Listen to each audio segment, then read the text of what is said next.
You're telling me that Bluey is actually a female, even though she's blue and her dad is blue, but her mum is a different colour and she is a female. It's a bit of a head twister. Welcome to Simplified Sparky Marketing.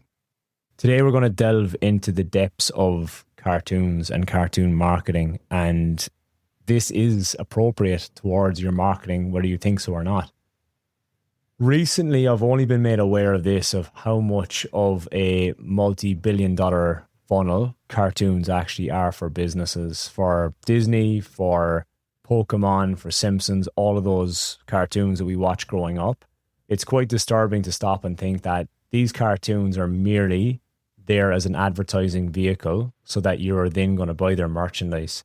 The other day, 2 days ago approximately, I walked into Bunnings and I was greeted with a Bluey stand. Anybody that's got kids, anybody that's in the know will know that Bluey is a red hot cartoon that's on at the moment and most kids love it. It's meant to be really good. I've never watched an episode myself. It's meant to be entertaining, educational, and kids are hooked on it. And once kids are hooked on it, they want the merch.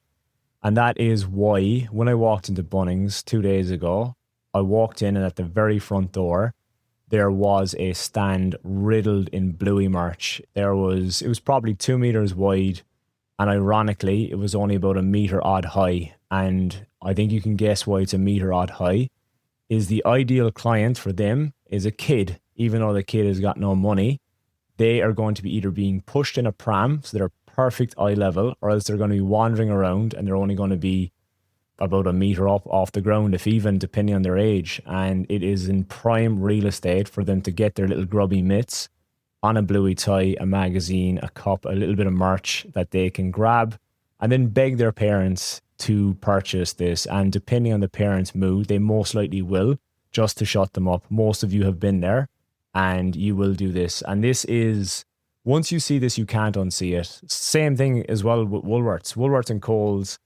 As you're getting through the aisles and stuff, there will be a little kid section where you're going to be pushing the pram through, or you're going to be pushing the trolley and the kid is going to spot it. It's going to be at their eye level. They almost plot it that the good stuff is at the eye level. If a kid is sitting in the trolley and their head is approximately at chest height, that is where the good stuff is going to be, because they're going to spot it, they're going to whinge, they're going to want it, and then it's going to end up inside in the trolley. It's a win for Woolworths, it's a win for Bunnings. And it is crazy when you actually stop and think about the positioning and how well they thought out of the positioning to get that. Like, you take the Bunnings example. The first thing they see when they walk in the door of Bunnings is Bluey. And you know why? Because for the rest of that trip, when mum or dad has gone into Bunnings to collect something, they might be trawling through the aisles. That kid is going to be whinging for the entirety of that trip around Bunnings for that bit of merch. If any of you have been forced to watch K-pop Demon Hunters, which is currently on Netflix, with your niece, nephew, child, I was forced to watch it twice. It's not bad.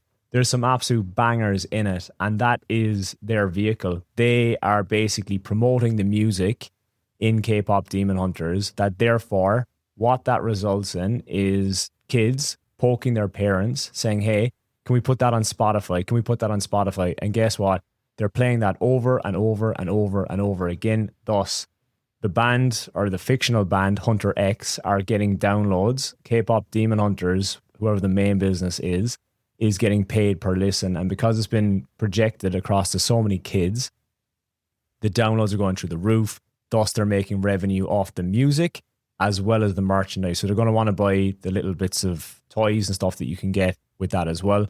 Not only that, they're double dipping. So now they've got the music side of it, getting downloads from the likes of Spotify, and then you're moving across that they're making money from the merchandise as well, which is pretty crazy. What the hell has this got to do with electricians marketing? It's just to open your eyes.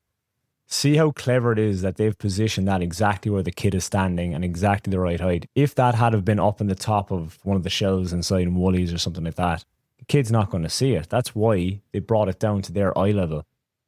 Is the messaging correct? If an adult sees Bluey, they're not really going to care too much about it. But if a kid sees Bluey, they're going to absolutely be screaming and kicking until they get that. And that is the right messaging in front of the right person. So it's about positioning and messaging. And what this podcast is here to do today is to get the cogs twisting in your brain to say, am I actually marketing to the right clients? Am I positioning my marketing in the right places? Am I wasting my time on certain platforms that will not actually generate revenue for your business? I'll catch you next week. All the links you need are in the description.